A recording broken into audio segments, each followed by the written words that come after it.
안전 의지는 하늘을 찌르러요. 의지는 높아요. 근데 안전 의지가 높다 해서 그러면 안전이 보장되느냐? 저는 절대 아니라는 얘기죠. 의지 플러스 안전 관리력이 있어야 되죠.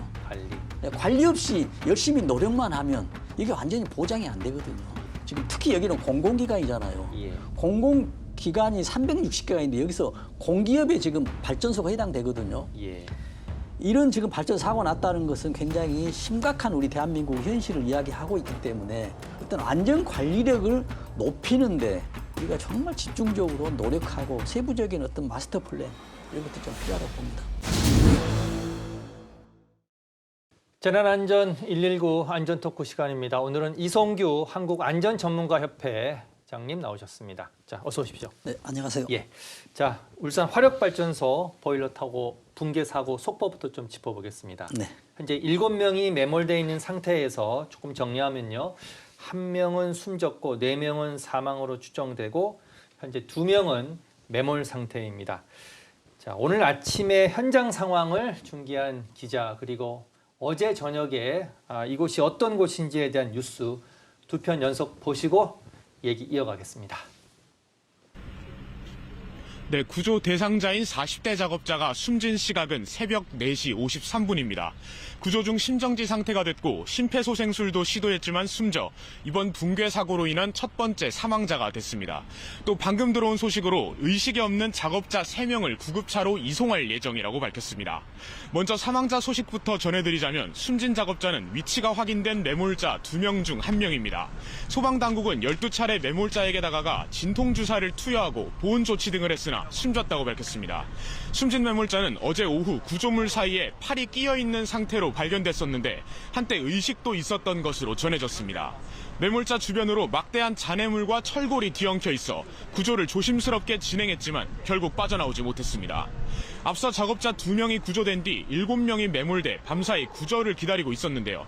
소방당국은 위치가 확인된 또 다른 1명도 숨진 것으로 추정된다고 밝혔습니다. 현장에는 무너진 구조물을 치우는 데 사용되는 대형 크레인 5대가 투입됐습니다. 다만 안전이 확보되지 않은 상태에서 자칫 추가 사고가 날 수 있어 장비 활용에 어려움을 겪고 있습니다. 특히 보일러 타워가 무너지면서 가해진 충격으로 30m 정도 옆에 있는 다른 타워까지 붕괴될 우려도 제기되고 있는데요. 소방당국은 구조견을 투입하고 14시경 카메라 등 탐지 장비까지 투입해 남은 매몰자 수색에 집중한다는 계획입니다. 지금까지 사고 현장에서 KBS 뉴스 김옥철입니다. 울산 신항을 끼고 들어선 동서발전 울산 화력발전소. 붕괴한 구조물은 1981년 완공된 보일러 타워입니다. 벙커 시유를 연료로 만든 증기로 터빈을 돌려 전기를 생산하는 설비입니다.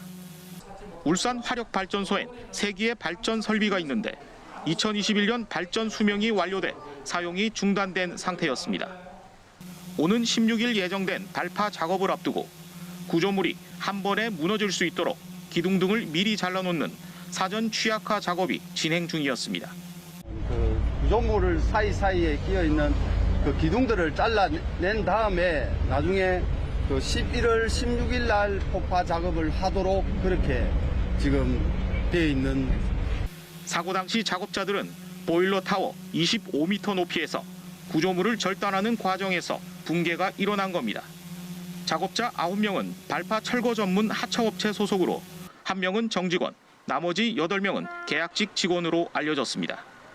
사고가 나자 정부는 즉각 중앙사고수습본부를 구성해 사고 수습에 들어갔습니다. 경찰과 고용노동부는 사고 원인 규명을 위해 수사에 착수했습니다. 이와 관련해 김영은 고용노동부 장관은 압수수색 등 강제 수사를 적극 추진해 사고 원인을 철저히 규명하겠다고 밝혔습니다. 경찰은 업체 관계자들을 상대로 사고 경위를 파악하는 한편 중대재해처벌법 위반 여부 등을 엄정 수사한다는 방침입니다. KBS 뉴스 허성권입니다. 자, 회장님. 네. 이 보일러 타워가 4호기, 5호기, 6호기 이렇게 네. 3기가 있었는데 네.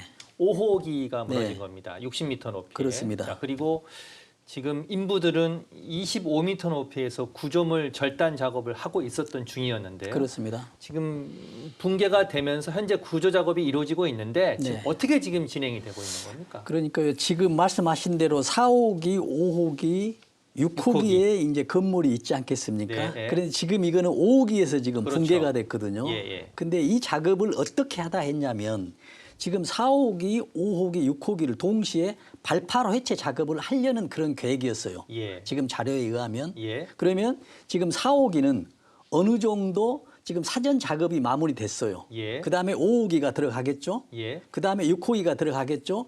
이게 일단락이 되면은 16일인가요? 예. 11월 16일 지금 폭파 그렇죠. 작업. 예. 이때 이제 동시에 화약을 넣어서 동시에 폭발을 하는 그런 작업이었어요. 예. 지금 말씀하다시피 지금 그 25m 그 높이에서 용접 작업으로 예. 지금 부수적인 이런 작업을 그런 하는 과정에서 지금 무너진 거였거든요. 예. 그래서 이거 이제 무너지면서 또 여러 가지 이제 매몰이 지금 나왔습니다만은 종합적으로 해보면 7명이 매몰이 됐었는데 지금까지 2명은 찾지 못하고 실종 상태라고 봐야 되겠죠. 그렇죠. 예. 나머지도 이제 사망으로 추정이 되고 있는데 한 명은 사망이고 네, 네 명은 나머지는. 지금은 사망 추정으로 그래도 지금 보고 있습니다. 그렇죠. 그래도 지금 마지막으로 그 사망 추정이지만은 그래도 우리가 구조 인력들께서는 마지막에 그 몇 %라도 어떤 희망을 가지고 최대한 구조에 좀 노력이 좀 필요하다 이렇게 보고 있습니다. 자, 지금 구조 작업은 어떻게 이루어지고 있습니까? 지금 기사에 보면 그 매몰자가 확인이 돼도 지금 접근이 안 돼서 네. 예, 사망 상태로 지금 이송 중이다 이런 얘기가 나오고 있는데 네.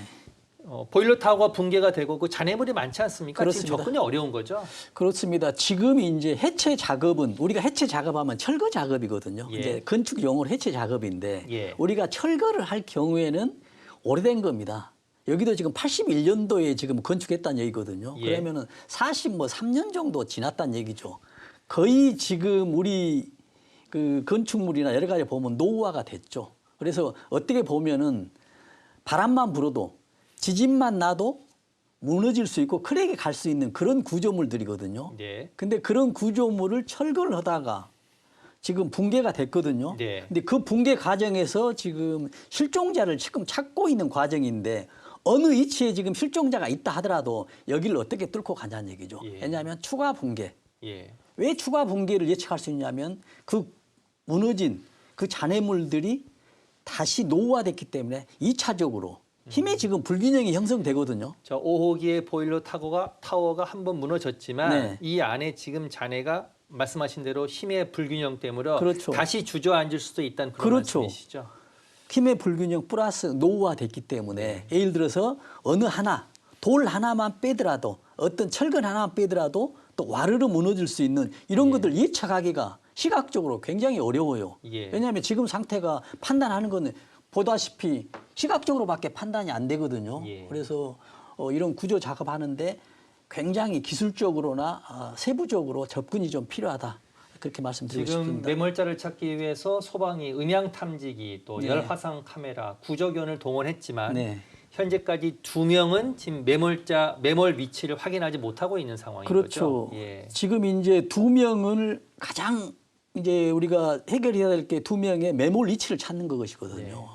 이제 3명은 이제 매몰 위치는 확인됐고 수색을 어떻게 할 것인가 이제 한 팀에서 이제 고민을 하고 수립을 하겠죠. 예. 또 한 팀에서는 2명의 이제 매몰 그래서 수색견이나 음향 탕지기 여러 가지를 설비들을 지금 투입해서 지금 수색을 하고 있다 이렇게 지금 보고 있죠. 추가 발견자 매몰자 3명 가운데 1명은 구조가 돼서 병원으로 이송됐는데 네. 지금 사망으로 추정되고 있고 네. 나머지 2명은 현재 매몰 위치만 확인된 그렇죠. 상황이고 구조 작업이 진행 중이고요. 네네. 2분은 아직 매몰 위치조차 확인되지 않은 상황입니다. 그래서 예. 지금 아까 수색견 동원해서 예. 음향 탐지기 동원해서 지금 매몰 위치를 지금 찾고 있다라고 그렇게 지금 보죠. 자, 지금 그 뭐 건축 용어인 것 같은데 네. 자, 사전 취약화라는 용어가 나왔습니다. 그렇습니다. 그걸 좀 설명을 해주시죠. 예. 그렇습니다. 우리가 사전 취약화라는 얘기는 사전에 어떤 취약하게 하는 작업이라는 얘기거든요. 예. 이렇게 쉽게 이야기하면 뭐냐면 발파를 할 때 어떤 식으로 발파를 하냐면 예.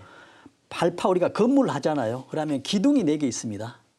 가장 힘을 받는 기둥이죠. 예. 이 기둥을 지금 발파를 시켜버리면 이게 이제 수직 하강으로 무너지는 이런 과정이거든요. 네. 그러면 이 4개의 기둥만 발파를 시켰다고 해서 모두가 다 수직으로 하강되는 그런 시스템이 아니에요. 네. 왜냐하면 옆에 트러스트 어떤 철근들이 있잖아요. 예. 이 힘을 받지 않는 철근들을 용접으로 인해서 작업을 좀 절단을 좀 시켜야 됩니다. 네. 그 작업이 지금 맹카키사 말씀하신 대로 사전 치약화 작업이거든요.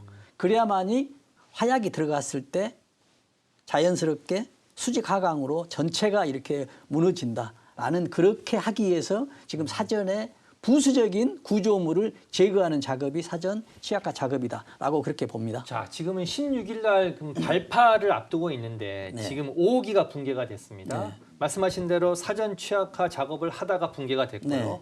바로 옆 30m 떨어진 4호기도 그러면 사전 취약화가 됐을 가능성이 있는데 네. 그렇다면 5호기가 붕괴되면서 큰 충격, 네네. 그게 4호기에도 영향을 줬다면 추가 붕괴 가능성도 있습니까? 그 굉장히 그 중요한 지적이거든요. 예. 왜냐하면 지금 4, 5, 6호기를 동시에 지금 16일 날 폭파하기로 했다는 얘기는 예. 4, 5호기를 사전 치약화 작업이 지금 마무리되고 그다음에 5호기 하고 6호기 하려고 했는데 지금 5호기 과정에서 돼 있다는 얘기잖아요. 그랬을 가능성이 있는 거죠, 그렇죠. 지금요. 예. 그러면 4호기는 지금 뭐가 되냐면 사전 치약화 작업이 마무리됐다고 지금 알려지고 있거든요. 예. 그렇다는 얘기는 지금 말씀하신 대로 5호기가 붕괴되면서 그 충격에 의해서 4호기도 정상적인 상태는 아니다고 보죠. 예. 그렇기 때문에 지금 위험해 볼 수 있는데 지금 당국에서는 이런 것도 감안해서 하겠지만은 더 세부적으로 어떤 대책을 수립해야 됐다는 그런 말씀을 드립니다. 자, 지금 노동부 장관은 중대재해처벌법 관련 얘기를 또 했습니다. 네. 강제 수사에 돌입하겠다. 네. 이제 이게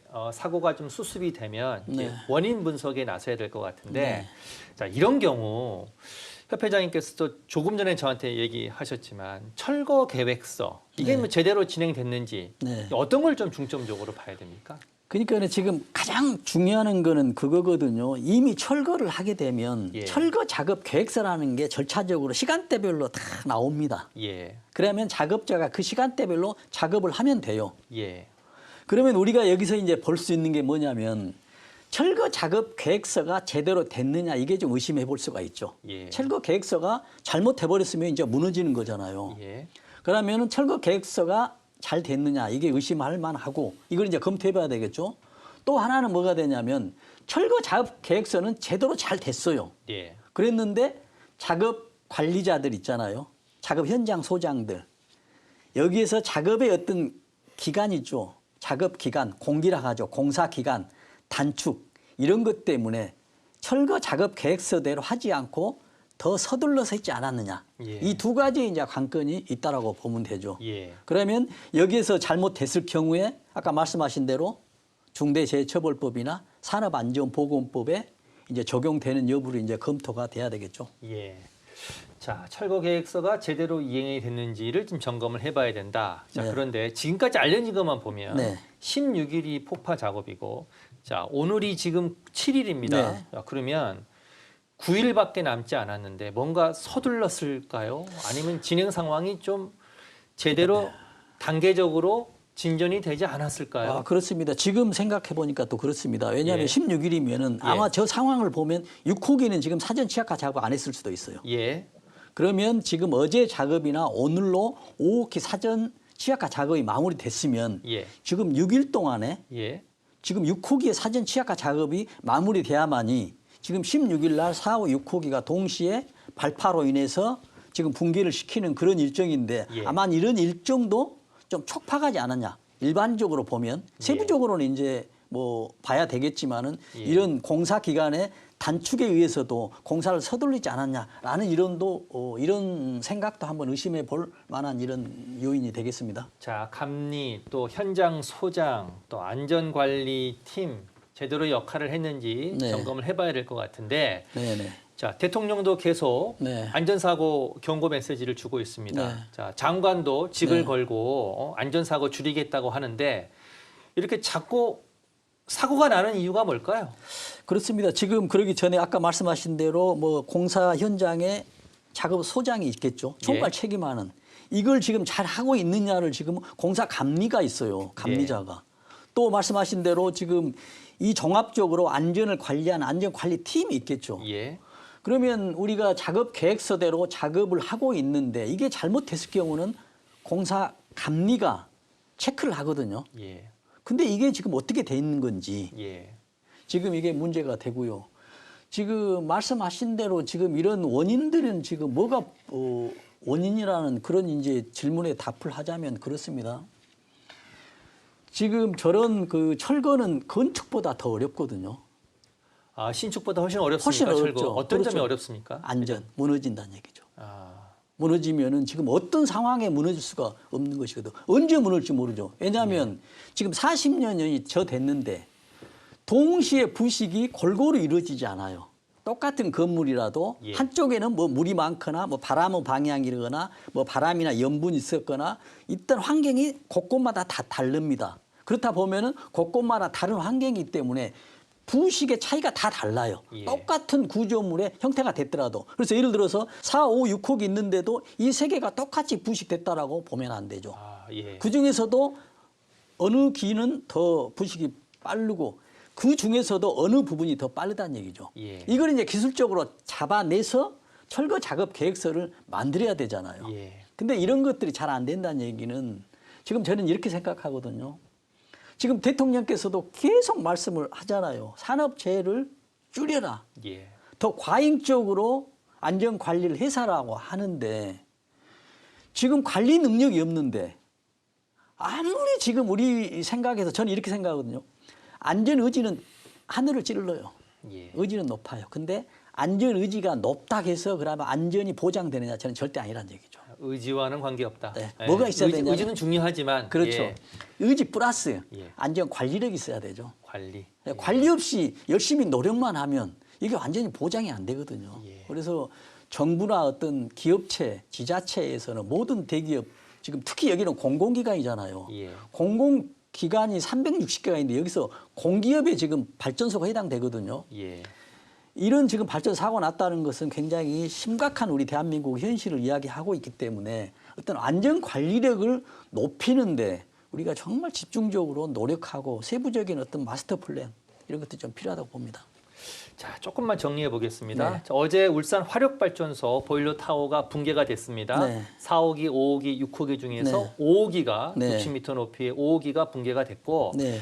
2명은 지금 구조가 아직 됐고요. 네. 자, 7명이 매몰된 상태에서 오늘 새벽에 한 분이 숨진 것으로 확인이 됐고 네. 지금 현재 7명 가운데 1명은 숨졌고 4명은 사망으로 추정되고 2명은 네. 매몰 위치조차 네. 생사 여부조차 지금 확인이 안 되고 있는 상황이거든요. 그렇죠. 자, 구조 작업이 신속하게 이루어져야 되는데 제가 조금 궁금한 게 자, 관련 법으로 처벌할 수 있는 것 중에서 제가 아까 말씀드린 중대재해처벌법 말씀드릴 거예요.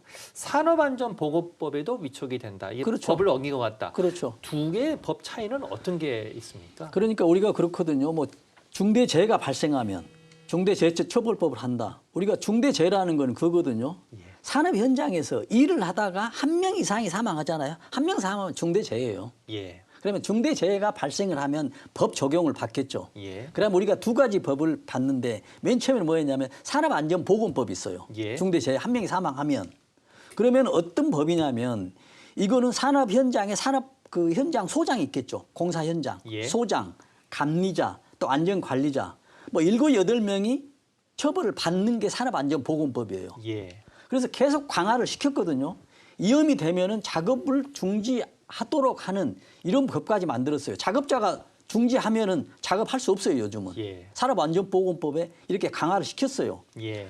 그럼에도 불구하고 사고가 나는 거예요. 예. 사고가 나니까 법을 하나 새로 만든 거죠. 이게 뭐냐 말씀하신 중대재해처벌법입니다. 중대재해처벌법. 그럼 이 법이 뭐냐면 예. 지금까지는 산업 현장에 공사 현장 관리자들을 처벌했는데 이것까지는 안 되니 사장을 처벌하겠다. 예. 경영 총책임자를 처벌하겠다는 얘기예요. 예. 이게 뭐냐면 그러면 경영 책임자를 무조건 처벌하느냐.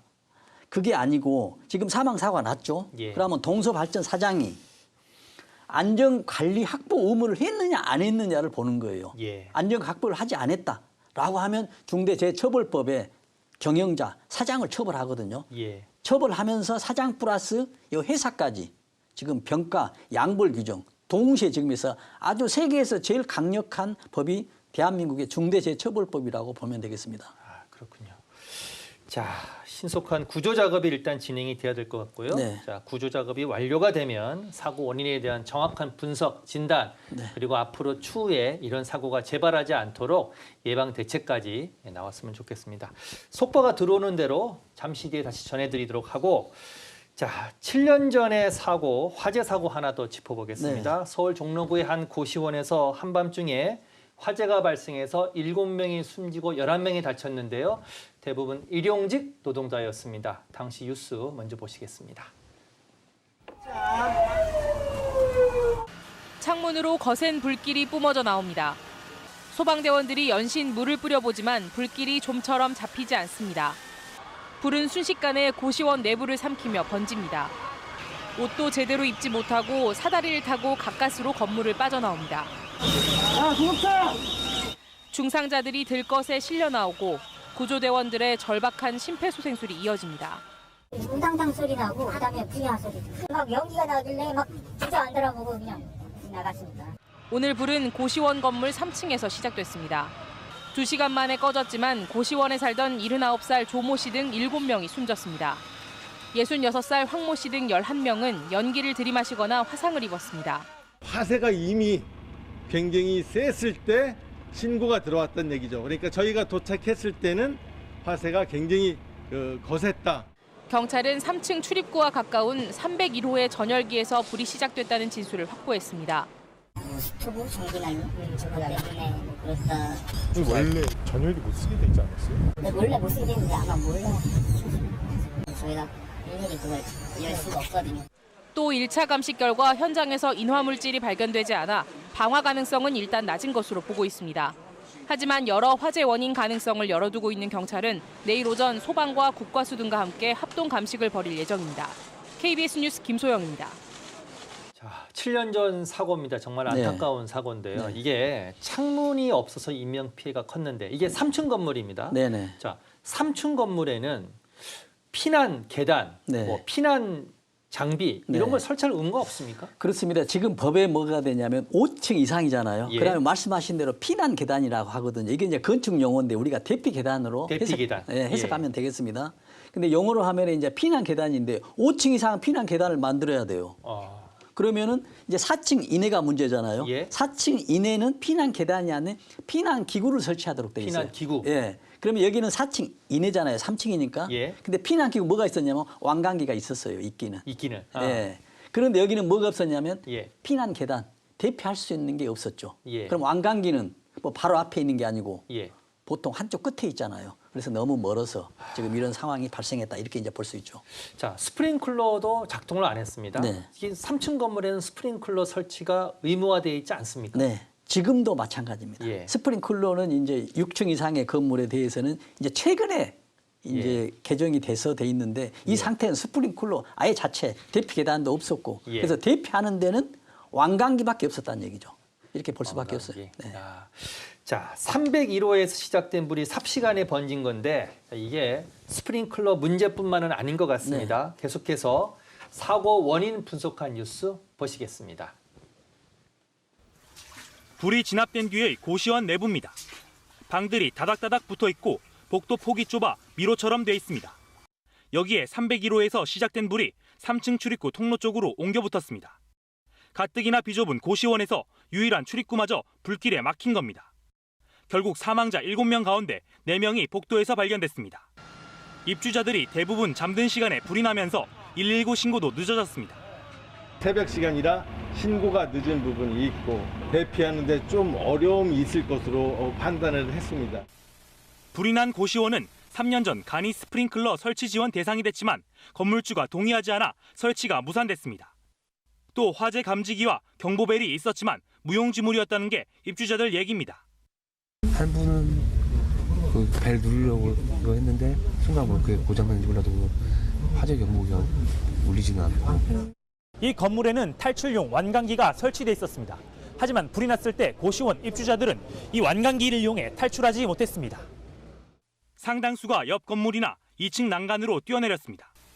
고시원이 있는 2층과 3층은 관할구청에 사무실로 등록돼 있어 올해 정부에서 실시했던 안전대진단 점검 대상에서 빠진 사실도 확인됐습니다.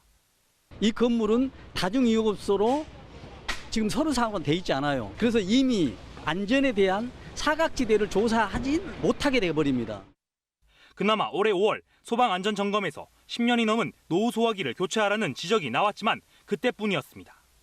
급한 김에 물 갖다 끼얹고 소화기로 이제 갖다 쏴야 되는데 여기서 그냥 소화기가 터져버린 거야. 2012년부터 지난해까지 고시원에서 난 불은 전국적으로 250건이 넘습니다. KBS 뉴스 박민철입니다.